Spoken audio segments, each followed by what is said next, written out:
ਅੱਜ ਆਓ ਅਸੀਂ ਜੋ ਮੈਨੂੰ ਬਲ ਦਿੰਦਾ ਹੈ ਇਸ ਉਪਦੇਸ਼ ਸਿਰਲੇਖ ਦੇ ਨਾਲ ਪਰਮੇਸ਼ਵਰ ਦੇ ਵਚਨਾਂ ਨੂੰ ਸਾਂਝਾ ਕਰੀਏ। ਅਸੀਂ ਜੋ ਕੁਝ ਵੀ ਕਰਦੇ ਹਾਂ, ਭਾਵੇਂ ਉਹ ਖੁਸ਼ਖਬਰੀ ਦਾ ਕੰਮ ਹੋਵੇ ਜਾਂ ਇਸ ਦੁਨੀਆ ਦੇ ਮਾਮਲੇ ਹੋਣ, ਅਸੀਂ ਆਮ ਤੌਰ ਤੇ ਸੋਚਦੇ ਹਾਂ ਕਿ ਚੰਗੇ ਨਤੀਜੇ ਪਾਉਣ ਦੇ ਲਈ ਸਾਡੇ ਕੋਲ ਸਕਾਰਾਤਮਕ ਵਾਤਾਵਰਣ ਹੋਣਾ ਚਾਹੀਦਾ ਹੈ।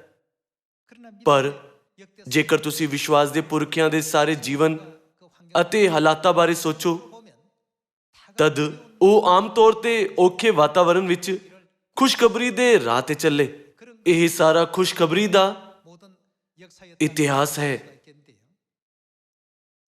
ਮੈਨੂੰ ਲੱਗਦਾ ਹੈ ਕਿ ਇਹ ਜਾਣਨਾ ਮਹੱਤਵਪੂਰਨ ਹੈ ਕਿ ਸਾਨੂੰ ਹਮੇਸ਼ਾ ਔਖੇ ਹਾਲਾਤਾਂ ਵਿੱਚ ਪਰਮੇਸ਼ਵਰ ਦੀ ਸ਼ਕਤੀ ਦਿੱਤੀ ਜਾਂਦੀ ਹੈ, ਜਿੱਥੇ ਸਾਨੂੰ ਕਿਸੇ ਚੀਜ਼ ਦੀ ਕਮੀ ਹੋਵੇ।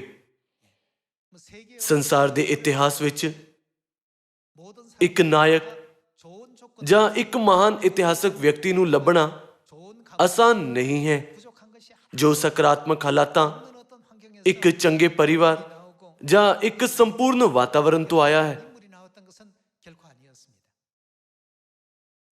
ਆਮ ਤੌਰ ਤੇ ਅਸੀਂ ਪ੍ਰਸਿੱਧ ਇਤਿਹਾਸਕ ਸ਼ਖਸੀਅਤਾਂ ਦੀ ਕਈ ਕਹਾਣੀਆਂ ਨੂੰ ਦੇਖ ਸਕਦੇ ਹਾਂ ਜਿਨ੍ਹਾਂ ਨੇ ਵੈਰ ਨਾਲ ਭਰਪੂਰ ਹਾਲਾਤਾਂ, ਔਖੇ ਹਾਲਾਤਾਂ ਅਤੇ ਨਕਾਰਾਤਮਕ ਹਾਲਾਤਾਂ ਤੇ ਕਾਬੂ ਪਾਉਣ ਤੋਂ ਬਾਅਦ ਖੁਦ ਦੇ ਲਈ ਨਾਮ ਬਣਾਇਆ।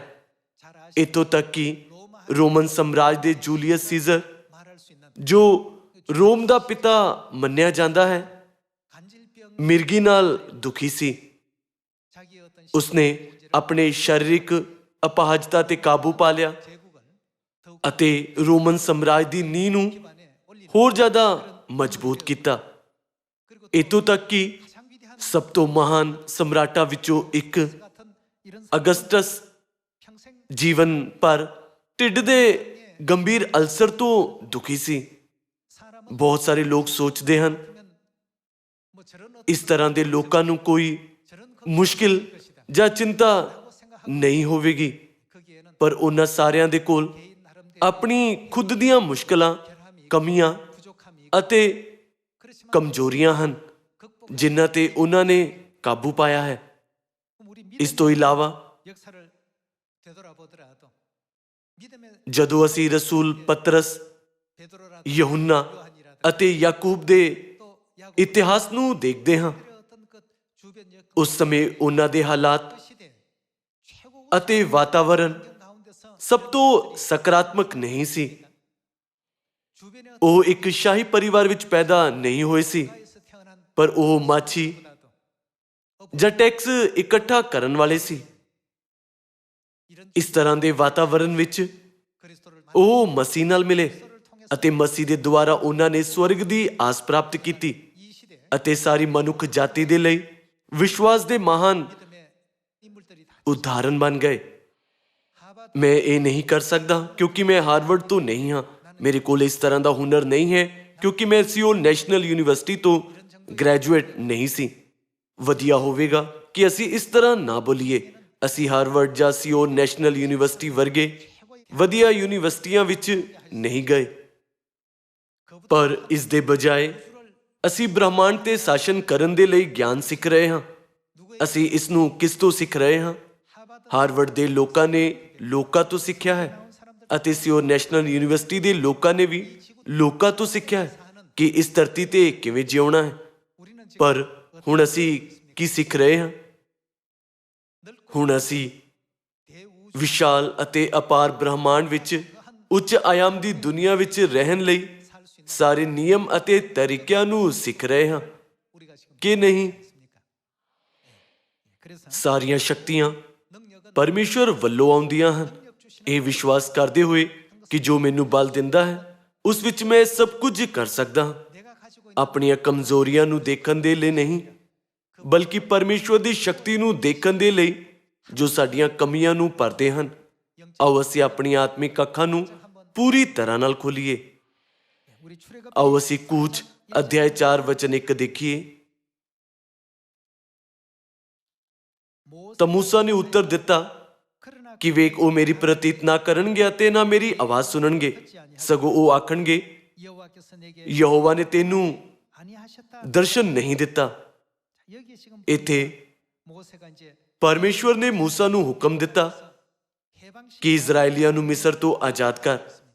ਉਸ ਨੂੰ ਪਰਮੇਸ਼ਵਰ ਦੇ ਵੱਲੋਂ ਹੁਕਮ ਮਿਲਿਆ, ਪਰ ਮੂਸਾ ਨੇ ਸੋਚਿਆ ਕਿ ਉਸ ਦੇ ਕੋਲ ਲੋਕਾਂ ਦੀ ਅਗਵਾਈ ਕਰਨ ਦੀ ਸ਼ਕਤੀ, ਸਾਮਰਥ ਜਾਂ ਲੀਡਰਸ਼ਿਪ ਨਹੀਂ ਹੈ। ਇਹ ਇੱਕ ਇਸ ਤਰ੍ਹਾਂ ਦਾ ਦ੍ਰਿਸ਼ ਹੈ ਜਿੱਥੇ ਮੂਸਾ ਨੇ ਇਹ ਸੋਚ ਕੇ ਕਿ ਉਹ ਬੋਲਣ ਵਿੱਚ ਹੌਲੀ ਹੈ, ਪਰਮੇਸ਼ਵਰ ਤੋਂ ਬੇਨਤੀ ਕੀਤੀ ਕਿ ਉਹ ਉਸ ਨੂੰ ਨੇਤਾ ਦੇ ਅਹੁਦੇ ਤੋਂ ਹਟਾਏ, ਜੋ ਪਰਮੇਸ਼ਵਰ ਦੇ ਸਾਹਮਣੇ ਇਜ਼ਰਾਈਲੀਆਂ ਦੀ ਅਗਵਾਈ ਕਰੇਗਾ। ਆਓ ਅਸੀਂ ਇਹ ਦੇਖਣ ਦੇ ਲਈ ਅਧਿਆਇ 3 ਤੇ ਇੱਕ ਨਜ਼ਰ ਪਾਈਏ ਕਿ ਪਰਮੇਸ਼ਵਰ ਮੂਸਾ ਨੂੰ ਕੀ ਮਿਸ਼ਨ ਦਿੰਦੇ ਹਨ, ਅਤੇ ਉਸ ਦੇ ਬਾਅਦ ਆਓ ਅਸੀਂ ਅਧਿਆਇ 4 ਤੇ ਚੱਲਦੇ ਹਾਂ। ਆਓ ਅਸੀਂ ਕੂਚ ਅਧਿਆਇ 3 ਵਚਨ 9 ਦੇਖੀਏ। ਸੋ ਹੁਣ ਵੇਖ, ਇਜ਼ਰਾਈਲੀਆਂ ਦੀ ਦੁਹਾਈ ਮੇਰੇ ਤੀਕ ਅਪੜੀ, ਅਤੇ ਮੈਂ ਉਸ ਹਨੇਰ ਨੂੰ ਵੀ ਜੋ ਮਿਸਰੀ ਉਹਨਾਂ ਉੱਤੇ ਕਰਦੇ ਹਨ ਡਿੱਠਾ ਹੈ। ਹੁਣ ਤੂੰ ਆ, ਮੈਂ ਤੈਨੂੰ ਫਿਰੌਨ ਕੋਲ ਕੱਲਾਂਗਾ, ਤਾਂ ਜੋ ਤੂੰ ਮੇਰੀ ਪ੍ਰਜਾ ਅਰਥਾਤ ਇਜ਼ਰਾਈਲੀਆਂ ਨੂੰ ਮਿਸਰ ਵਿੱਚੋਂ ਕੱਢ ਲਿਆਵੇਂ। ਪਰਮੇਸ਼ਵਰ ਨੇ ਸਮਝਾਇਆ ਕਿ ਉਹਨਾਂ ਨੇ ਇਸ ਤਰ੍ਹਾਂ ਮੂਸਾ ਨੂੰ ਕਿਉਂ ਬੁਲਾਇਆ। ਵਚਨ 11, ਤਾਂ ਮੂਸਾ ਨੇ ਪਰਮੇਸ਼ਵਰ ਨੂੰ ਆਖਿਆ, ਮੈਂ ਕੌਣ ਹਾਂ ਜੋ ਫਿਰੌਨ ਕੋਲ ਜਾਵਾਂ ਅਤੇ ਇਜ਼ਰਾਈਲੀਆਂ ਨੂੰ ਮਿਸਰ ਤੋਂ ਕੱਢ ਲਿਆਵਾਂ। ਮੇਰੇ ਵਰਗਾ ਵਿਅਕਤੀ ਇੰਨਾ ਵੱਡਾ ਅਤੇ ਮਹਾਨ ਕੰਮ ਕਿਵੇਂ ਕਰ ਸਕਦਾ ਹੈ? ਉਸਨੇ ਪਰਮੇਸ਼ਵਰ ਦੇ ਸਾਹਮਣੇ ਆਪਣੇ ਹਾਲਾਤ ਦੱਸੇ। ਮੈਂ ਇਸ ਤਰ੍ਹਾਂ ਦੇ ਕੰਮ ਨੂੰ ਕਰਨ ਦੇ ਯੋਗ ਨਹੀਂ ਹਾਂ।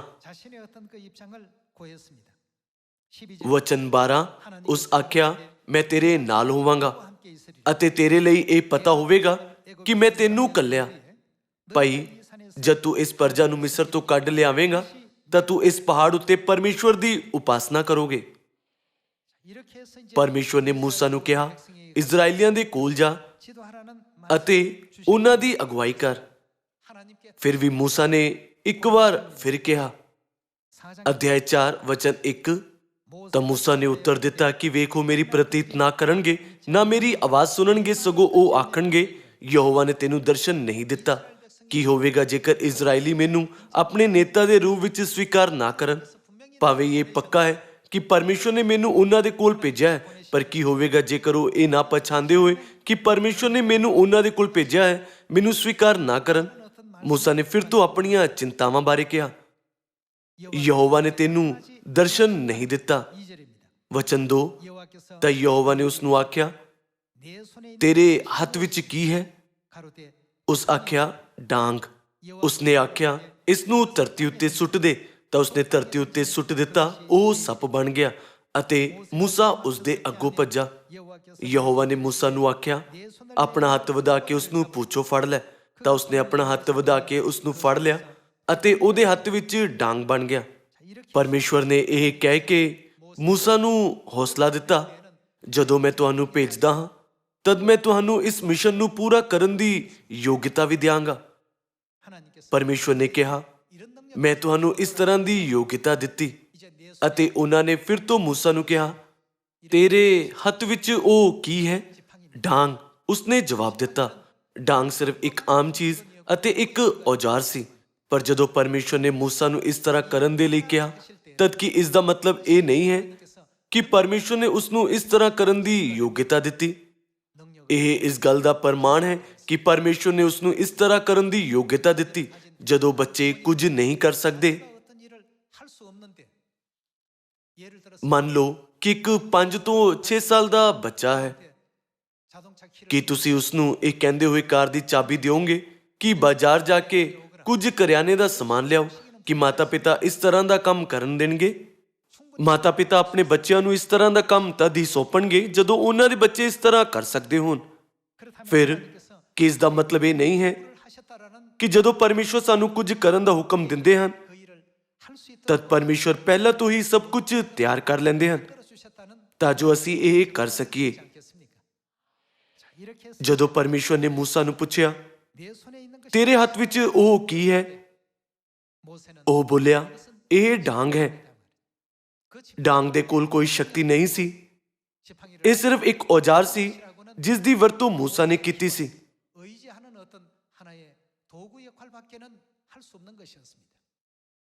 ਪਰਮੇਸ਼ਵਰ ਨੇ ਕਿਹਾ, ਇਸ ਨੂੰ ਧਰਤੀ ਉੱਤੇ ਸੁੱਟ ਦੇ, ਤਾਂ ਉਸਨੇ ਧਰਤੀ ਉੱਤੇ ਸੁੱਟ ਦਿੱਤਾ। ਉਹ ਸੱਪ ਬਣ ਗਿਆ।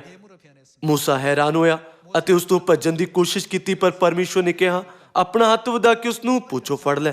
ਇਸ ਲਈ ਜਦੋਂ ਮੂਸਾ ਨੇ ਪੂੰਛੋਂ ਫੜ ਲਿਆ ਤਦ ਉਹ ਫਿਰ ਡਾਂਗ ਬਣ ਗਈ।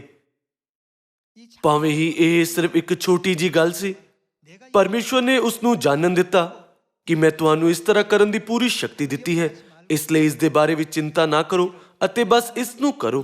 ਪਰਮੇਸ਼ਵਰ ਦੇ ਹੁਕਮ ਵਿੱਚ ਇਸ ਤਰ੍ਹਾਂ ਦੇ ਅਰਥ ਸ਼ਾਮਿਲ ਹਨ। ਸਾਰੇ ਲੋਕੋ, ਸਾਡੇ ਵਿੱਚ ਮੂਸਾ ਦੇ ਵਾਂਗ ਕਈ ਤਰੀਕਿਆਂ ਵਿੱਚ ਕਮੀ ਹੈ। ਮੂਸਾ ਨੂੰ ਮਿਸਰੀਆਂ ਦਾ ਸਾਰਾ ਗਿਆਨ ਸਿਖਾਇਆ ਗਿਆ ਸੀ ਅਤੇ ਉਸਨੇ ਮਿਸਰ ਦੇ ਸ਼ਾਹੀ ਪਰਿਵਾਰ ਤੋਂ ਅਗਵਾਈ ਸਿੱਖੀ ਸੀ, ਪਰ ਇੱਕ ਧਾਰਮਿਕ ਨਜ਼ਰੀਏ ਨਾਲ ਉਹ ਇਜ਼ਰਾਈਲੀਆਂ ਦੀ ਅਗਵਾਈ ਕਰਨ ਦੇ ਲਈ ਪੂਰੀ ਤਰ੍ਹਾਂ ਨਾਲ ਅਗਿਆਨੀ ਸੀ। ਇਸ ਲਈ ਉਹ ਡਰਦਾ ਸੀ ਕਿ ਮੈਂ ਉਹਨਾਂ ਲੋਕਾਂ ਦੀ ਸਹੀ ਤਰੀਕੇ ਨਾਲ ਅਗਵਾਈ ਕਰ ਸਕਾਂਗਾ, ਕਿ ਮੈਂ ਪਰਮੇਸ਼ਵਰ ਅਤੇ ਇਹਨਾਂ ਲੋਕਾਂ ਦੇ ਵਿੱਚ ਵਿਚੋਲੇ ਦੇ ਰੂਪ ਵਿੱਚ ਚੰਗੀ ਤਰ੍ਹਾਂ ਨਾਲ ਸੇਵਾ ਕਰ ਸਕਾਂਗਾ। ਜਦੋਂ ਮੂਸਾ ਨੇ ਆਪਣੀਆਂ ਯੋਗਤਾਵਾਂ ਦੇ ਬਾਰੇ ਸੋਚਿਆ ਤਦ ਉਸ ਨੂੰ ਡਰ ਲੱਗਾ। ਸਾਨੂੰ ਹਮੇਸ਼ਾ ਇਹ ਯਾਦ ਰੱਖਣਾ ਚਾਹੀਦਾ ਹੈ ਕਿ ਜਦੋਂ ਪਰਮੇਸ਼ਵਰ ਸਾਨੂੰ ਕੁਝ ਕਰਨ ਦੇ ਲਈ ਕਹਿੰਦੇ ਹਨ ਤਦ ਪਰਮੇਸ਼ਵਰ ਪਹਿਲਾਂ ਹੀ ਸਾਨੂੰ ਇਸ ਤਰ੍ਹਾਂ ਕਰਨ ਦੀ ਯੋਗਤਾ ਦੇ ਚੁੱਕੇ ਹਨ। ਉਹ ਸਾਨੂੰ ਚੰਗੇ ਵਾਤਾਵਰਣ ਦੇ ਕਰਕੇ ਚੰਗੇ ਨਤੀਜੇ ਦੇਣ ਦੇ ਲਈ ਨਹੀਂ ਕਹਿੰਦੇ। ਸਿਓਨ ਦੀਆਂ ਸਾਰੀਆਂ ਸੰਤਾਨਾਂ ਦੇ ਰੂਪ ਵਿੱਚ ਸਾਨੂੰ ਵਿਸ਼ਵਾਸ ਕਰਨਾ ਚਾਹੀਦਾ ਹੈ ਕਿ ਭਾਵੇਂ ਹੀ ਅਸੀਂ ਅਨੇਕ ਨਕਾਰਾਤਮਕ ਅਤੇ ਔਖੇ ਹਾਲਾਤਾਂ ਦਾ ਸਾਹਮਣਾ ਕਰੀਏ, ਪਰ ਪਰਮੇਸ਼ਵਰ ਪੱਕਾ ਹੀ ਸਾਨੂੰ ਉਹਨਾਂ ਤੇ ਜਿੱਤ ਪਾਉਣ ਦੀ ਯੋਗਤਾ ਦਿੰਦੇ ਹਨ। ਆਓ ਅਸੀਂ ਫਿਲਿੱਪੀਆਂ ਅਧਿਆਇ 4 ਵਚਨ 13 ਦੇਖੀਏ। ਉਹਦੇ ਵਿੱਚ ਜੋ ਮੈਨੂੰ ਬਲ ਦਿੰਦਾ ਹੈ, ਮੈਂ ਸਭੇ ਕੁਝ ਕਰ ਸਕਦਾ ਹਾਂ। ਰਸੂਲ ਪੌਲੁਸ ਨੇ ਇਹ ਗੱਲ ਹੰਕਾਰੀ ਮਨ ਨਾਲ ਨਹੀਂ ਕਹੀ ਸੀ, ਬਲਕਿ ਉਸਦੇ ਕਹਿਣ ਦਾ ਮਤਲਬ ਸੀ, ਭਾਵੇਂ ਹੀ ਮੈਂ ਆਪਣੇ ਆਪ ਹੀ ਸਭ ਕੁਝ ਨਹੀਂ ਕਰ ਸਕਦਾ, ਪਰ ਮੈਂ ਪਰਮੇਸ਼ਵਰ ਦੇ ਦੁਆਰਾ ਉਹ ਸਭ ਕੁਝ ਕਰ ਸਕਦਾ ਹਾਂ, ਕਿਉਂਕਿ ਉਹ ਮੈਨੂੰ ਬਲ ਦਿੰਦਾ ਹੈ। ਇਹ ਸਾਡੇ ਲਈ ਵੀ ਉਸੇ ਤਰ੍ਹਾਂ ਹੀ ਹੈ। ਅਸੀਂ ਵੀ ਪਰਮੇਸ਼ਵਰ ਦੇ ਦੁਆਰਾ ਸਭ ਕੁਝ ਕਰ ਸਕਦੇ ਹਾਂ ਜੋ ਸਾਨੂੰ ਯੋਗਤਾ ਪ੍ਰਦਾਨ ਕਰਦੇ ਹਨ। ਮੇਰੇ ਦੁਆਰਾ ਚੁੱਕਿਆ ਗਿਆ ਹਰ ਕਦਮ ਮੇਰੇ ਲਈ ਨਵਾਂ ਹੈ ਅਤੇ ਮੈਨੂੰ ਮਿਲਣ ਵਾਲਾ ਹਰ ਵਿਅਕਤੀ ਮੇਰੇ ਲਈ ਨਵਾਂ ਹੈ। ਪਰਮੇਸ਼ਵਰ ਦੇ ਕਿੰਨਾ ਵਚਨਾਂ ਦੇ ਦੁਆਰਾ ਮੈਂ ਉਸ ਦੀ ਆਤਮਾ ਨੂੰ ਪਰਮੇਸ਼ਵਰ ਦੀਆਂ ਬਾਹਾਂ ਵਿੱਚ ਲਿਆ ਸਕਾਂਗਾ। ਜੇਕਰ ਮੈਂ ਆਪਣੀ ਯੋਗਤਾਵਾਂ ਤੇ ਨਿਰਭਰ ਰਹਾਂ ਤਦ ਮੇਰੇ ਕੋਲ ਅਸਫਲ ਹੋਣ ਤੋਂ ਇਲਾਵਾ ਕੋਈ ਚੋਣ ਨਹੀਂ ਹੈ। ਮੂਸਾ ਦੇ ਵਾਂਗ ਸਾਡੇ ਕੋਲ ਸ਼ਕਤੀ ਨਹੀਂ ਹੈ। ਮੂਸਾ ਦੇ ਲਈ ਇਹ ਸਿਰਫ ਇੱਕ ਸਧਾਰਨ ਡਾਂਗ ਸੀ, ਪਰ ਜਿਸ ਪਲ ਤੋਂ ਪਰਮੇਸ਼ਵਰ ਨੇ ਉਸ ਤੋਂ ਪੁੱਛਿਆ, ਤੇਰੇ ਹੱਥ ਵਿੱਚ ਉਹ ਕੀ ਹੈ, ਪਰਮੇਸ਼ਵਰ ਦੀ ਸ਼ਕਤੀ ਨਾਲ ਸਭ ਕੁਝ ਬਦਲਣ ਲੱਗਾ। ਇਸ ਤਰ੍ਹਾਂ ਜਦੋਂ ਪਰਮੇਸ਼ਵਰ ਇੱਕ ਪਾਤਰ ਦੇ ਤੌਰ ਤੇ ਸਾਡੀ ਵਰਤੋਂ ਕਰਦੇ ਹਨ ਤਦ ਸਾਰੇ ਹਾਲਾਤ ਅਤੇ ਵਾਤਾਵਰਣ ਸਾਨੂੰ ਔਖੇ ਲੱਗਦੇ ਹਨ, ਠੀਕ ਜਿਵੇਂ ਮੂਸਾ ਨੇ ਉਹ ਅਨੁਭਵ ਕੀਤਾ ਜਿਸ ਨੂੰ ਉਸਨੇ ਪਹਿਲਾਂ ਕਦੀ ਨਹੀਂ ਦੇਖਿਆ ਜਾਂ ਅਨੁਭਵ ਨਹੀਂ ਕੀਤਾ ਸੀ। ਪਰ ਅਸੀਂ ਪਰਮੇਸ਼ਵਰ ਦੇ ਦੁਆਰਾ ਕੀ ਕਰ ਸਕਦੇ ਹਾਂ ਜੋ ਸਾਨੂੰ ਸ਼ਕਤੀ ਦਿੰਦੇ ਹਨ। ਅਸੀਂ ਸਭ ਕੁਝ ਕਰ ਸਕਦੇ ਹਾਂ। ਪਰਮੇਸ਼ਵਰ ਨੇ ਸਾਨੂੰ ਉਹ ਕਰਨ ਦੇ ਲਈ ਸਾਰੇ ਹਾਲਾਤ ਨਿਰਧਾਰਿਤ ਕੀਤੇ ਹਨ। ਸਾਨੂੰ ਪਰਮੇਸ਼ਵਰ ਤੇ ਵਿਸ਼ਵਾਸ ਰੱਖਣਾ ਚਾਹੀਦਾ ਹੈ। ਕਿਰਪਾ ਧਿਆਨ ਵਿੱਚ ਰੱਖੋ ਕਿ ਸਿਰਫ ਪਰਮੇਸ਼ਵਰ ਤੇ ਵਿਸ਼ਵਾਸ ਕਰਕੇ ਅਸੀਂ ਸਭ ਕੁਝ ਪੂਰਾ ਕਰ ਸਕਦੇ ਹਾਂ। ਇਹ ਖੁਸ਼ਖਬਰੀ ਦੀ ਕਿਸਮਤ ਹੈ। ਜਦੋਂ ਪਰਮੇਸ਼ਵਰ ਸਾਨੂੰ ਪੁੱਛਦੇ ਹਨ, ਹੁਣ ਤੁਹਾਡੇ ਕੋਲ ਕੀ ਹੈ, ਤਦ ਜੋ ਸਾਡੇ ਕੋਲ ਹੈ ਉਸ ਤੋਂ ਜ਼ਿਆਦਾ ਅਸੀਂ ਕੁਝ ਨਹੀਂ ਕਹਿ ਸਕਦੇ। ਹਾਲਾਂਕਿ ਸਾਨੂੰ ਇਹ ਯਾਦ ਰੱਖਣਾ ਚਾਹੀਦਾ ਹੈ ਕਿ ਪਰਮੇਸ਼ਵਰ ਸਾਨੂੰ ਉਸ ਤੋਂ ਪਰੇ ਜੋ ਸਾਡੇ ਕੋਲ ਆਮ ਤੌਰ ਤੇ ਹੈ ਯੋਗਤਾ ਪ੍ਰਦਾਨ ਕਰਦੇ ਹਨ, ਹੈ ਨਾ? ਆਓ ਅਸੀਂ ਮੱਤੀ ਅਧਿਆਇ 28 ਵਚਨ 18 ਦੇਖੀਏ। ਅਤੇ ਯੀਸ਼ੂ ਨੇ ਕੋਲ ਆਣ ਕੇ ਉਹਨਾਂ ਨਾਲ ਗੱਲਾਂ ਕੀਤੀਆਂ ਅਤੇ ਆਖਿਆ, ਆਕਾਸ਼ ਅਤੇ ਧਰਤੀ ਦਾ ਸਾਰਾ ਇਖਤਿਆਰ ਮੈਨੂੰ ਦਿੱਤਾ ਗਿਆ ਹੈ। ਇਸ ਲਈ ਤੁਸੀਂ ਜਾ ਕੇ ਸਾਰੀਆਂ ਕੌਮਾਂ ਨੂੰ ਚੇਲੇ ਬਣਾਓ ਅਤੇ ਉਹਨਾਂ ਨੂੰ ਪਿਤਾ ਅਤੇ ਪੁੱਤਰ ਅਤੇ ਪਵਿੱਤਰ ਆਤਮਾ ਦੇ ਨਾਮ ਵਿੱਚ ਬਪਤਿਸਮਾ ਦਿਓ ਔਰ ਉਹਨਾਂ ਨੂੰ ਸਿਖਾਓ ਭਾਈ ਉਹਨਾਂ ਸਾਰੀਆਂ ਗੱਲਾਂ ਦੀ ਪਾਲਣਾ ਕਰਨ ਜਿਨ੍ਹਾਂ ਦਾ ਮੈਂ ਤੁਹਾਨੂੰ ਹੁਕਮ ਦਿੱਤਾ ਹੈ। ਅਤੇ ਵੇਖੋ, ਮੈਂ ਯੁੱਗ ਦੇ ਅੰਤ ਤੀਕਰ ਹਰ ਵੇਲੇ ਤੁਹਾਡੇ ਨਾਲ ਹਾਂ। ਯੀਸ਼ੂ ਨੇ ਕਿਹਾ, ਸਾਰੀਆਂ ਕੌਮਾਂ ਵਿੱਚ ਜਾਓ, ਜਦੋਂ ਪਰਮੇਸ਼ਵਰ ਨੇ ਮੂਸਾ ਨੂੰ ਇਜ਼ਰਾਈਲੀਆਂ ਦੇ ਕੋਲ ਜਾਣ ਦਾ ਹੁਕਮ ਦਿੱਤਾ, ਤਦ ਉਸ ਦੇ ਕੋਲ ਇਸ ਤਰ੍ਹਾਂ ਨਾ ਕਰਨ ਦੇ ਕਈ ਕਾਰਨ ਸੀ। ਉਹ ਜਾਣਦਾ ਸੀ ਕਿ ਉਸ ਦੇ ਕੋਲ ਕਈ ਤਰੀਕਿਆਂ ਵਿੱਚ ਕਮੀ ਹੈ। ਉਸਨੇ ਪਰਮੇਸ਼ਵਰ ਨੂੰ ਕਿਹਾ ਕਿ ਉਹ ਬੋਲਣ ਵਿੱਚ ਹੌਲੀ ਹੈ ਅਤੇ ਆਪਣੀ ਅਨੇਕ ਕਮਜ਼ੋਰ ਗੱਲਾਂ ਬਾਰੇ ਦੱਸਿਆ। ਪਰ ਪਰਮੇਸ਼ਵਰ ਨੇ ਕਿਹਾ ਕਿ ਤੁਸੀਂ ਨਹੀਂ ਜਾਣਦੇ ਕਿ ਮੈਂ ਤੁਹਾਨੂੰ ਚੁਣਿਆ ਹੈ। ਮੈਂ ਤੁਹਾਡੀਆਂ ਯੋਗਤਾਵਾਂ ਦੇ ਕਰਕੇ ਤੁਹਾਨੂੰ ਨਹੀਂ ਚੁਣਿਆ। ਤੁਹਾਡੇ ਕੋਲ ਅਗਵਾਈ ਜਾਂ ਤੁਹਾਡੇ ਭਾਸ਼ਣ ਦੇ ਕਰਕੇ ਮੈਂ ਤੁਹਾਨੂੰ ਨਹੀਂ ਚੁਣਿਆ। ਇਹ ਤੁਹਾਡੇ ਦਿਲ ਦੇ ਕੇਂਦਰ ਵਿੱਚ ਪਰਮੇਸ਼ਵਰ ਦੇ ਪ੍ਰਤੀ ਤੁਹਾਡੇ ਵਿਸ਼ੇਸ਼ ਵਿਸ਼ਵਾਸ ਅਤੇ ਪਰਮੇਸ਼ਵਰ ਦੇ ਪ੍ਰਤੀ ਤੁਹਾਡੇ ਜੋਸ਼ ਦੇ ਕਾਰਨ ਹੈ। ਪਰਮੇਸ਼ਵਰ ਉਹ ਦੇਖਦੇ ਹਨ ਜੋ ਲੋਕ ਆਪਣੇ ਅੰਦਰ ਨਹੀਂ ਦੇਖ ਸਕਦੇ ਅਤੇ ਉਸ ਦੇ ਆਧਾਰ ਤੇ ਲੋਕਾਂ ਨੂੰ ਚੁਣਦੇ ਹਨ। ਕਦੀ ਪਰਮੇਸ਼ਵਰ ਨੇ ਪਤਰਸ, ਕਦੀ ਯਹੂਨਾ ਅਤੇ ਕਦੀ ਮਤੀ ਨੂੰ ਚੁਣਿਆ। ਉਹਨਾਂ ਚੀਜ਼ਾਂ ਦੇ ਦੁਆਰਾ ਜੋ ਦੁਨੀਆ ਦੇ ਲਈ ਅਣਡਿੱਠੀਆਂ ਹਨ ਪਰ ਪਰਮੇਸ਼ਵਰ ਦੀਆਂ ਅੱਖਾਂ ਨਾਲ ਦਿਖਾਈ ਦਿੰਦੀਆਂ ਹਨ। ਪਰਮੇਸ਼ਵਰ ਲੋਕਾਂ ਨੂੰ ਚੁਣਦੇ ਹਨ ਅਤੇ ਉਹਨਾਂ ਨੂੰ ਕਰਨ ਦੇ ਲਈ ਅਹੁਦਾ ਅਤੇ ਮਿਸ਼ਨ ਦਿੰਦੇ ਹਨ, ਹੈ ਨਾ। ਜਦੋਂ ਉਹ ਆਪਣਾ ਮਿਸ਼ਨ ਕਰਦੇ ਹਨ ਤਦ ਪਰਮੇਸ਼ਵਰ ਉਹਨਾਂ ਨੂੰ ਜ਼ਿਆਦਾ ਯੋਗਤਾ ਪ੍ਰਦਾਨ ਕਰਦੇ ਹਨ। ਸਾਨੂੰ ਸਾਮਰੀਆ ਵਿੱਚ ਅਤੇ ਧਰਤੀ ਦੀ ਹੱਦ ਤੱਕ ਜਾਣ ਅਤੇ ਸਾਰੇ ਦੇਸ਼ਾਂ ਦੇ ਲੋਕਾਂ ਨਾਲ ਮਿਲਣ ਦੇ ਲਈ ਕਿਹਾ ਹੈ। ਪਰ ਅਸੀਂ ਸੋਚਦੇ ਹਾਂ, ਮੈਂ ਇਸ ਦੇਸ਼ ਤੋਂ ਉਸ ਦੇਸ਼ ਵਿੱਚ ਖੁਸ਼ਖਬਰੀ ਦਾ ਪ੍ਰਚਾਰ ਕਿਵੇਂ ਕਰ ਸਕਾਂਗਾ। ਸਾਡੇ ਵਿੱਚੋਂ ਕੋਈ ਵੀ ਇਸ ਤਰ੍ਹਾਂ ਦੀਆਂ ਚਿੰਤਾਵਾਂ ਤੋਂ ਮੁਕਤ ਨਹੀਂ ਹੋਵੇਗਾ। ਪਰ ਪਰਮੇਸ਼ਵਰ ਨੇ ਕਿਹਾ ਕਿ ਅਸੀਂ ਉਸ ਦੇ ਦੁਆਰਾ ਕੀ ਕਰ ਸਕਦੇ ਹਾਂ ਜੋ ਸਾਨੂੰ ਬਲ ਦਿੰਦਾ ਹੈ। ਸਭ ਕੁਝ, ਸ਼ਬਦ ਸਭ ਕੁਝ, ਸਾਰੇ ਵਾਤਾਵਰਣ, ਸਾਰੇ ਹਾਲਾਤਾਂ ਅਤੇ ਸਾਰੇ ਸਾਧਨਾਂ ਨੂੰ ਸੰਕੇਤ ਕਰਦਾ ਹੈ ਅਤੇ ਇਸ ਦਾ ਇਸਤੇਮਾਲ ਇਹ ਦਰਸਾਉਣ ਦੇ ਲਈ ਕੀਤਾ ਜਾਂਦਾ ਹੈ ਕਿ ਉਹਨਾਂ ਵਿੱਚੋਂ ਕੋਈ ਵੀ ਤੁਹਾਡੇ ਲਈ ਮਹੱਤਵਪੂਰਨ ਨਹੀਂ ਹੈ। ਮੈਂ ਉਸ ਦੇ ਦੁਆਰਾ ਸਭ ਕੁਝ ਕਰ ਸਕਦਾ ਹਾਂ ਜੋ ਮੈਨੂੰ ਬਲ ਦਿੰਦਾ ਹੈ। ਕਿ ਪਰਮੇਸ਼ਵਰ ਸਾਨੂੰ ਸਾਰੇ ਦੇਸ਼ਾਂ ਵਿੱਚ ਇਸ ਲਈ ਜਾਣ ਨੂੰ ਨਹੀਂ ਕਹਿ ਰਹੇ ਕਿਉਂਕਿ ਉਹਨਾਂ ਨੇ ਸਭ ਕੁਝ ਸੰਭਵ ਕਰ ਦਿੱਤਾ ਹੈ। ਇਜ਼ਰਾਈਲ ਦੇ 12 ਗੋਤਾਂ ਦੇ ਮੁਖੀਆਂ ਨੂੰ ਕਨਾਨ ਦੇਸ਼ ਦਾ ਭੇਤ ਲੈਣ ਲਈ ਭੇਜਿਆ ਗਿਆ ਸੀ। ਉਹਨਾਂ ਦੇ ਕੋਲ ਵਾਪਸ ਆਉਣ ਤੋਂ ਬਾਅਦ ਜਸੂਸਾਂ ਨੇ ਕਿਹਾ ਅਸੀਂ ਦੇਸ਼ ਜਿੱਤ ਸਕਦੇ ਹਾਂ, ਪਰ ਹੋਰ 10 ਜਸੂਸਾਂ ਨੇ ਕਿਹਾ ਅਸੀਂ ਦੇਸ਼ ਨਹੀਂ ਜਿੱਤ ਸਕਦੇ। 10 ਜਸੂਸਾਂ ਨੇ ਕਿਉਂ ਕਿਹਾ ਕਿ ਉਹ ਦੇਸ਼ ਨਹੀਂ ਜਿੱਤ ਸਕਦੇ? ਜਦੋਂ ਤੁਸੀਂ ਬਾਈਬਲ ਦੇ ਵਚਨਾਂ ਨੂੰ ਨੇੜਿਓਂ ਦੇਖੋ ਤਦ ਉਹਨਾਂ ਨੇ ਸਿਰਫ ਆਪਣੀ ਯੋਗਤਾਵਾਂ ਦੇ ਬਾਰੇ ਸੋਚਿਆ ਅਤੇ ਇਸ ਤਰ੍ਹਾਂ ਰਿਪੋਰਟ ਦਿੱਤੀ। ਫਿਰ ਬਾਕੀ ਜਸੂਸ ਯਹੋਸ਼ੂਆ ਅਤੇ ਕਾਲਬ ਕਿਵੇਂ ਕਹਿ ਸਕਦੇ ਸੀ ਕਿ ਉਹ ਪੱਕਾ ਹੀ ਇਸ ਤਰ੍ਹਾਂ ਕਰਨ ਵਿੱਚ ਕਾਬਿਲ ਹਨ? ਉਹਨਾਂ ਨੇ ਆਪਣੀਆਂ ਯੋਗਤਾਵਾਂ ਨੂੰ ਨਹੀਂ ਦੇਖਿਆ, ਪਰ ਉਹਨਾਂ ਨੇ ਕਿਸ ਦੇ ਵੱਲ ਦੇਖਿਆ? ਉਹਨਾਂ ਨੇ ਪਰਮੇਸ਼ਵਰ ਦੀਆਂ ਯੋਗਤਾਵਾਂ ਨੂੰ ਦੇਖਿਆ। ਕਿਸ ਨੇ ਉਹਨਾਂ ਨੂੰ ਹੁਕਮ ਦਿੱਤਾ? ਪਰਮੇਸ਼ਵਰ ਨੇ, ਕਿਉਂਕਿ ਇਹ ਪਰਮੇਸ਼ਵਰ ਸੀ ਜਿਨ੍ਹਾਂ ਨੇ ਉਹਨਾਂ ਨਾਲ ਇਹ ਵਾਅਦਾ ਕੀਤਾ ਸੀ। ਉਹਨਾਂ ਨੂੰ ਵਿਸ਼ਵਾਸ ਸੀ ਕਿ ਇਹ ਪੱਕਾ ਹੀ ਹੋਵੇਗਾ। ਯਹੋਸ਼ੂਆ ਨੇ ਕਨਾਨੀਆਂ ਨੂੰ ਕਿੰਨਾ ਛੋਟਾ ਮੰਨਿਆ।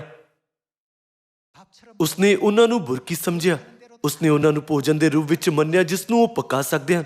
ਨਾ ਹੀ ਤੁਸੀਂ ਉਸ ਦੇਸ਼ ਦੇ ਲੋਕਾਂ ਤੋਂ ਡਰੋ ਕਿਉਂਕਿ ਜੋ ਉਹ ਸਾਡੀ ਤਾਂ ਇੱਕ ਬੁਰਕੀ ਹੀ ਹਨ। ਉਹਦੇ ਕਹਿਣ ਦਾ ਮਤਲਬ ਸੀ ਕਿ ਪਰਮੇਸ਼ਵਰ ਸਾਡੇ ਨਾਲ ਨਹੀਂ ਹੈ। ਭਰਾਵੋ ਅਤੇ ਭੈਣੋ, ਤੁਸੀਂ ਜਿੱਥੇ ਕਿਤੇ ਜਾਂਦੇ ਹੋ, ਮੈਨੂੰ ਉਮੀਦ ਹੈ ਕਿ ਤੁਸੀਂ ਸਾਰੇ ਇਹਨਾਂ ਵਚਨਾਂ ਤੇ ਵਿਸ਼ਵਾਸ ਰੱਖੋਗੇ। ਮੈਂ ਉਸ ਦੇ ਵਿੱਚ ਸਭ ਕੁਝ ਕਰ ਸਕਦਾ ਜੋ ਮੈਨੂੰ ਬਲ ਦਿੰਦਾ ਹੈ। ਜਦੋਂ ਪਰਮੇਸ਼ਵਰ ਸਾਨੂੰ ਸਾਮਰੀਆ ਵਿੱਚ ਅਤੇ ਧਰਤੀ ਦੀ ਹੱਦ ਤੱਕ ਖੁਸ਼ਖਬਰੀ ਦਾ ਪ੍ਰਚਾਰ ਕਰਨ ਦਾ ਹੁਕਮ ਦਿੰਦੇ ਹਨ ਤਦ ਸਾਨੂੰ ਇਹ ਨਹੀਂ ਸੋਚਣਾ ਚਾਹੀਦਾ ਮੈਨੂੰ ਅੰਗਰੇਜ਼ੀ ਬੋਲਣੀ ਨਹੀਂ ਆਉਂਦੀ ਅਤੇ ਮੈਂ ਕੋਈ ਦੂਸਰੀ ਭਾਸ਼ਾ ਵੀ ਨਹੀਂ ਬੋਲ ਸਕਦਾ। ਜੇਕਰ ਮੈਂ ਸਿਰਫ ਆਪਣਾ ਸਮਾਂ ਬਰਬਾਦ ਕਰਾਂ ਤਦ ਕੀ ਹੋਵੇਗਾ? ਉਹ ਚਿੰਤਾ ਬੇਬੁਨਿਆਦੀ ਹੈ। ਜੋ ਕੁਝ ਵੀ ਹੋਵੇ, ਪਰਮੇਸ਼ਵਰ ਨੇ ਲੋਕਾਂ ਦੇ ਦਿਲਾਂ ਨੂੰ ਪ੍ਰੇਰਿਤ ਕੀਤਾ ਹੈ ਅਤੇ ਇਸ ਕਰਕੇ ਸਾਡਾ ਸਿਯੋਨ ਦੁਨੀਆ ਭਰ ਦੇ ਹਰ ਦੇਸ਼ ਵਿੱਚ ਸਥਾਪਿਤ ਹੈ ਨਾ। ਸਾਨੂੰ ਬਸ ਪਰਮੇਸ਼ਵਰ ਤੇ ਵਿਸ਼ਵਾਸ ਰੱਖਣਾ ਚਾਹੀਦਾ ਹੈ। ਆਪਣੀ ਖੁਦ ਦੀਆਂ ਯੋਗਤਾਵਾਂ ਨੂੰ ਨਾ ਦੇਖੋ। ਸਾਨੂੰ ਪਰਮੇਸ਼ਵਰ ਦੀ ਸ਼ਕਤੀ ਦੇ ਦੁਆਰਾ ਸਭ ਕੁਝ ਦੇਖਣ ਦੀ ਜ਼ਰੂਰਤ ਹੈ। ਤੁਸੀਂ ਆਪਣੀ ਪਿੱਠ ਨੂੰ ਨਹੀਂ ਦੇਖ ਸਕਦੇ, ਪਰ ਤੁਸੀਂ ਉਸ ਨੂੰ ਆਈਨੇ ਦੇ ਨਾਲ ਦੇਖ ਸਕਦੇ ਹੋ, ਹੈ ਨਾ। ਕਿਰਪਾ ਇਹ ਨਾ ਭੁੱਲੋ ਕਿ ਪਰਮੇਸ਼ਵਰ ਹਮੇਸ਼ਾ ਸਾਡੇ ਨਾਲ ਹਨ। ਦਾਊਦ, ਸੁਲੇਮਾਨ, ਗਿਦੋਨ, ਯਹੋਸ਼ੂਆ ਅਤੇ ਮੂਸਾ ਸਾਰਿਆਂ ਨੇ ਆਮ ਤੌਰ ਤੇ ਕਿਹਾ, ਮੇਰੇ ਵਿੱਚ ਕਈ ਤਰੀਕਿਆਂ ਦੀ ਕਮੀ ਹੈ। ਮੇਰੇ ਵਰਗਾ ਵਿਅਕਤੀ ਉਹ ਕਿਵੇਂ ਕਰ ਸਕਦਾ ਹੈ? ਆਪਣੀ ਖੁਦ ਦੀਆਂ ਯੋਗਤਾਵਾਂ ਨੂੰ ਦੇਖਦੇ ਹੋਏ ਉਹਨਾਂ ਨੂੰ ਇਸ ਤਰ੍ਹਾਂ ਲੱਗਿਆ ਕਿ ਉਹਨਾਂ ਚੀਜ਼ਾਂ ਨੂੰ ਕਰਨਾ ਅਸੰਭਵ ਹੈ ਜਿਨ੍ਹਾਂ ਦਾ ਪਰਮੇਸ਼ਵਰ ਨੇ ਹੁਕਮ ਦਿੱਤਾ ਹੈ। ਸੁਲੇਮਾਨ ਨੂੰ ਵੀ ਇਸ ਤਰ੍ਹਾਂ ਹੀ ਲੱਗਿਆ, ਪਰਮੇਸ਼ਵਰ, ਮੈਂ ਸਿਰਫ ਇੱਕ ਛੋਟਾ ਬੱਚਾ ਹਾਂ, ਮੈਂ ਇੰਨੇ ਸਾਰੇ ਲੋਕਾਂ ਤੇ ਕਿਵੇਂ ਸ਼ਾਸਨ ਕਰ ਸਕਦਾ? ਉਸ ਦੇ ਕੋਲ ਇੰਨੀਆਂ ਚਿੰਤਾਵਾਂ ਸੀ। ਉਹ ਜਵਾਨ ਸੀ ਅਤੇ ਸ਼ਾਸਨ ਕਾਲ ਵਿੱਚ ਕਈ ਦੁਸ਼ਮਣ ਸੀ। ਮੈਂ ਕਿਵੇਂ ਆਰਾਮ ਨਾਲ ਇਹਨਾਂ ਲੋਕਾਂ ਦੀ ਪਰਮੇਸ਼ਵਰ ਦੀ ਇੱਛਾ ਵਿੱਚ ਅਗਵਾਈ ਕਰ ਸਕਦਾ? ਉਹਨਾਂ ਦੇ ਮਨ ਵਿੱਚ ਇਹ ਵਿਚਾਰ ਸੀ ਅਤੇ ਉਸਨੇ ਪਰਮੇਸ਼ਵਰ ਨੂੰ 1000 ਹੋਮ ਬਲੀ ਚੜਾਏ। ਉਸ ਦੇ ਬਾਅਦ ਪਰਮੇਸ਼ਵਰ ਨੇ ਸੁਪਨੇ ਦੇ ਦੁਆਰਾ ਸੁਲੇਮਾਨ ਨੂੰ ਦਰਸ਼ਨ ਦੇ ਕੇ ਕਿਹਾ, ਜੋ ਕੁਝ ਤੂੰ ਚਾਹੁੰਦਾ ਹੈ ਕਿ ਮੈਂ ਤੈਨੂੰ ਦਿਆਂ ਉਹ ਮੰਗ, ਕਿਉਂਕਿ ਉਸਨੇ 1000 ਹੋਮ ਬਲੀ ਚੜਾਉਣ ਦੀ ਬਹੁਤ ਕੋਸ਼ਿਸ਼ ਕੀਤੀ। ਇਸ ਪਰ ਸੀ ਕਿ ਉਸਨੂੰ ਕਿਸੇ ਚੀਜ਼ ਦੀ ਬਹੁਤ ਇੱਛਾ ਸੀ। ਜਦੋਂ ਪਰਮੇਸ਼ਵਰ ਨੇ ਪੁੱਛਿਆ, ਮੈਂ ਤੁਹਾਨੂੰ ਕੀ ਦੇਵਾਂ? ਉਸਨੇ ਕਿਹਾ, ਪ੍ਰਭੂ ਪਰਮੇਸ਼ਵਰ, ਮੈਂ ਛੋਟਾ ਮੁੰਡਾ ਜਿਹਾ, ਮੈਂ ਇੰਨੇ ਸਾਰੇ ਲੋਕਾਂ ਤੇ ਕਿਵੇਂ ਸ਼ਾਸਨ ਕਰ ਸਕਦਾ? ਉਸ ਸਮੇਂ ਰਾਜਿਆਂ ਨੂੰ ਔਖੀ ਟੈਸਟਿੰਗ ਦੇ ਲਈ ਨਿਆਂ ਕਰਨਾ ਪੈਂਦਾ ਸੀ।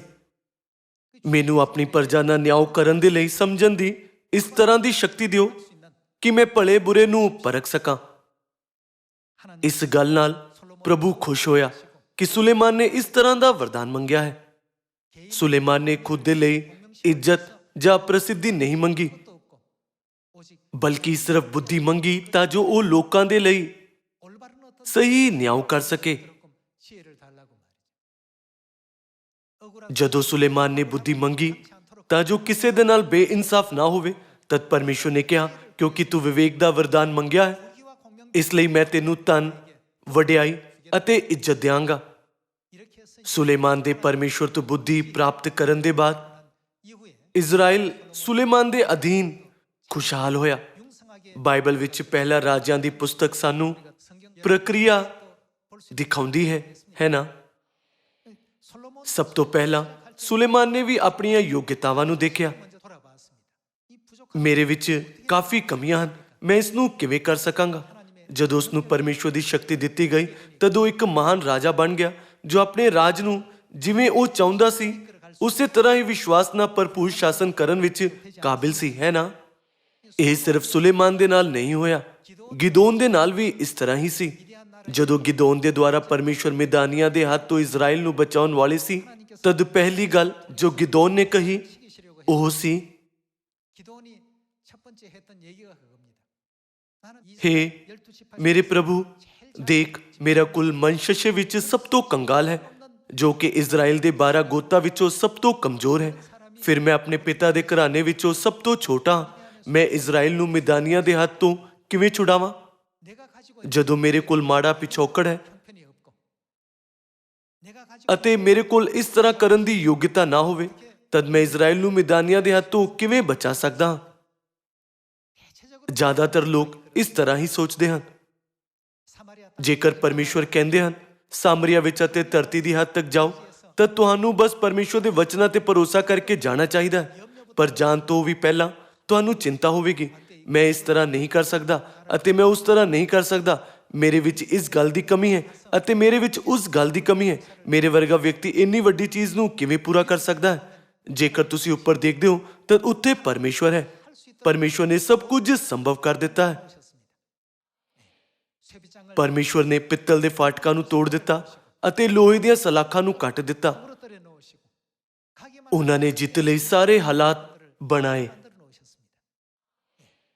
ਪਰਮੇਸ਼ਵਰ ਨੇ ਸਾਨੂੰ ਪਹਿਲਾਂ ਹੀ ਸਾਰੀ ਸ਼ਕਤੀ ਦਿੱਤੀ ਹੈ, ਪਰ ਜੇਕਰ ਅਸੀਂ ਸਾਨੂੰ ਦਿੱਤੀ ਗਈ ਸ਼ਕਤੀ ਤੇ ਅਮਲ ਨਹੀਂ ਕਰਦੇ, ਤਦ ਪਰਮੇਸ਼ਵਰ ਦੀ ਸ਼ਕਤੀ ਪ੍ਰਗਟ ਨਹੀਂ ਹੋਵੇਗੀ।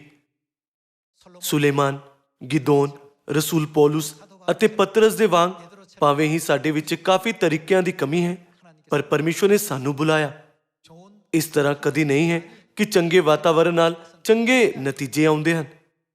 ਭਾਵੇਂ ਹੀ ਸਾਡੇ ਸਾਹਮਣੇ ਵਾਤਾਵਰਣ ਅਣਜਾਣ ਅਤੇ ਔਖਾ ਹੋਵੇ ਅਤੇ ਅਨੇਕ ਰੁਕਾਵਟਾਂ ਸਾਡੇ ਰਾਹ ਤੇ ਆਉਂਦੀਆਂ ਹੋਣ, ਪਰ ਧਿਆਨ ਵਿੱਚ ਰੱਖੋ ਕਿ ਪਰਮੇਸ਼ਵਰ ਹਮੇਸ਼ਾ ਸਾਡੇ ਨਾਲ ਹੈ ਅਤੇ ਸਾਨੂੰ ਸ਼ਕਤੀ ਪ੍ਰਦਾਨ ਕਰਦੇ ਹਨ। ਸਾਨੂੰ ਉਹਨਾਂ 10 ਜਾਸੂਸਾਂ ਦੇ ਵਾਂਗ ਨਹੀਂ ਹੋਣਾ ਚਾਹੀਦਾ, ਜਿਨ੍ਹਾਂ ਨੇ ਆਪਣੇ ਖੁਦ ਦੇ ਫੈਸਲੇ ਅਤੇ ਯੋਗਤਾਵਾਂ ਦੇ ਆਧਾਰ ਤੇ ਬੁਰੀ ਰਿਪੋਰਟ ਦਿੱਤੀ। ਪਰ ਸਾਨੂੰ ਯਹੋਸ਼ੂਆ ਕਾਲਬ ਦੇ ਵਾਂਗ ਵਿਸ਼ਵਾਸ ਰੱਖਣਾ ਚਾਹੀਦਾ ਹੈ, ਜਿਨ੍ਹਾਂ ਨੇ ਕਿਹਾ, ਨਾ ਹੀ ਤੁਸੀਂ ਉਸ ਦੇਸ਼ ਦੇ ਲੋਕਾਂ ਤੋਂ ਡਰੋ, ਕਿਉਂ ਜੋ ਉਹ ਤਾਂ ਸਾਡੀ ਇੱਕ ਬੁਰਕੀ ਹੀ ਹਨ। ਪਰਮੇਸ਼ਵਰ ਦੀ ਸ਼ਕਤੀ ਨੂੰ ਦੇਖਣ ਦੇ ਲਈ ਸਾਡੀਆਂ ਮਹਾਨ ਆਤਮਿਕ ਅੱਖਾਂ ਹੋਣੀਆਂ ਚਾਹੀਦੀਆਂ ਹਨ, ਤਾਂ ਜੋ ਅਸੀਂ ਸਾਮਰੀਆ ਵਿੱਚ ਅਤੇ ਧਰਤੀ ਦੀ ਹੱਦ ਤੱਕ ਖੁਸ਼ਖਬਰੀ ਦਾ ਪ੍ਰਚਾਰ ਕਰ ਸਕੀਏ। ਦੁਨੀਆ ਦੇ ਸਾਰੇ ਲੋਕਾਂ ਦੇ ਕੋਲ ਚੰਗੀਆਂ ਚੀਜ਼ਾਂ ਪਹੁੰਚਾਓ। ਸਾਡੀ ਖੁਸ਼ਖਬਰੀ ਕਿਸ ਪ੍ਰਕਾਰ ਦੀ ਖਬਰ ਹੈ? ਇਹ ਚੰਗੀ ਖਬਰ ਹੈ। ਕਿ ਇਹ ਖੁਸ਼ਖਬਰੀ ਨਹੀਂ ਹੈ। ਸਾਨੂੰ ਦੁਨੀਆ ਨੂੰ ਕਦੀ ਵੀ ਬੁਰੀ ਚੀਜ਼ਾਂ ਦਾ ਪ੍ਰਚਾਰ ਨਹੀਂ ਕਰਨਾ ਚਾਹੀਦਾ। ਸਾਨੂੰ ਕਦੀ ਵੀ ਬੁਰੀਆਂ ਗੱਲਾਂ ਦਾ ਪ੍ਰਚਾਰ ਜਾਂ ਸਿੱਖਿਆ ਨਹੀਂ ਦੇਣੀ ਚਾਹੀਦੀ। ਮੈਨੂੰ ਆਸ ਹੈ ਕਿ ਇਹ ਖੁਸ਼ਖਬਰੀ ਯਹੋਸ਼ੂਆ ਤੇ ਕਾਲਬ ਦੇ ਵਾਂਗ ਵਿਸ਼ਵਾਸ ਦੇ ਨਾਲ ਅਤੇ ਪਰਮੇਸ਼ਵਰ ਤੇ ਇਸ ਵਿਸ਼ਵਾਸ ਦੇ ਨਾਲ ਪ੍ਰਚਾਰ ਕੀਤੀ ਜਾਵੇਗੀ ਕਿ ਮੈਂ ਉਸ ਦੇ ਦੁਆਰਾ ਸਭ ਕੁਝ ਕਰ ਸਕਦਾ ਹਾਂ ਜੋ ਮੈਨੂੰ ਬਲ ਦਿੰਦਾ ਹੈ। ਇਹ ਆਸ ਕਰਦੇ ਹੋਏ ਕਿ ਅੱਜ ਦੇ ਉਪਦੇਸ਼ ਦੇ ਦੁਆਰਾ ਸਾਰਿਆਂ ਨੂੰ ਕਿਰਪਾ ਪ੍ਰਾਪਤ ਹੋਈ ਹੈ, ਮੈਂ ਉਪਦੇਸ਼ ਨੂੰ ਸਮਾਪਤ ਕਰਨਾ ਚਾਹੁੰਦਾ ਹਾਂ। ਤੁਹਾਡਾ ਬਹੁਤ ਬਹੁਤ ਧੰਨਵਾਦ।